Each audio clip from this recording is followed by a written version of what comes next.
बारामतीमधील शिंदे फडणवीस अजित पवार यांनी आयोजित केलेला नमो रोजगार मेळावा चांगलाच गाजला। तो गाजला ज्या आयोजकांनी तो आयोजित केला होता त्यांच्यामुळे नाही तर शरद पवार यांच्या एंट्रीमुळे। शरद पवारांची एंट्री झाली आणि बारामतीकरांनी एकच टाळ्या आणि शिट्ट्यांचा आवाज केला आणि त्यानंतर अजित पवार, एकनाथ शिंदे आणि देवेंद्र फडणवीस यांचे चेहरे पाहण्यासारखे होते अशा प्रतिक्रिया सोशल मीडियावर येतात।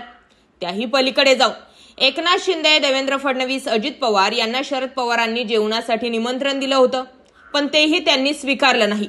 भलेही जेवणाचं निमंत्रण स्वीकारून त्यांचा पाहुणचार करता आला नसला तरी सुद्धा स्टेजवरती जाऊन आपली हवा शरद पवारांनी केली आणि चांगलाच पाहुणचार केला अशाही चर्चा झाल्या। आणि त्या पलीकडे जाऊन आणखी एक व्हिडिओ सोशल मीडियावर जोरदार व्हायरल होतो। तो हा व्हिडिओ आहे या रिकाम्या खुर्च्यांचा।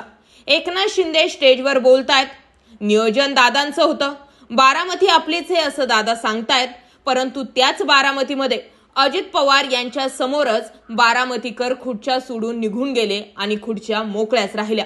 पुढे स्टेजवरती एकनाथ शिंदे यांचं भाषण सुरू आहे जे आपल्याला स्क्रीनवरती स्पष्टपणे दिसतंय। पुढे जाऊन या व्हिडिओ काढणाऱ्याला पोलिसांनी थांबवलं म्हणून ठीक आहे, पण या रिकाम्या खुर्च्या सगळं काही सांगून जातात की बारामतीमध्ये आजही नेमकी हवा कुणाची। आता या व्हिडिओवर तुमची काय प्रतिक्रिया कमेंट जरूर करा। जय महाराष्ट्र।